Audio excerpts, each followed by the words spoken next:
মূলত daily ক্লিপারে dot আর ড্যাশের সমন্বয়ে কোড তৈরি হয়। তো ডট হচ্ছে ট্যাপ করে ছেড়ে দিলে ডট হয়, আর একটু হোল্ড করে ছেড়ে দিলে ড্যাশ হয়।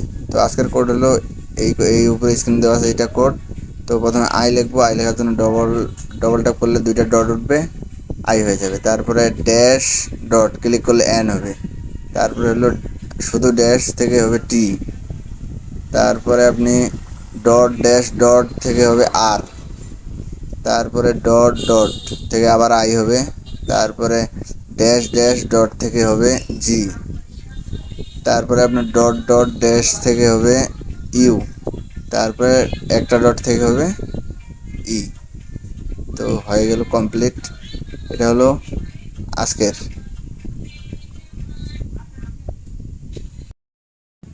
মূলত ডেইলি ক্লিপারে ডট আর ড্যাশের সমন্বয়ে কোড তৈরি হয়। তো ডট হচ্ছে ট্যাপ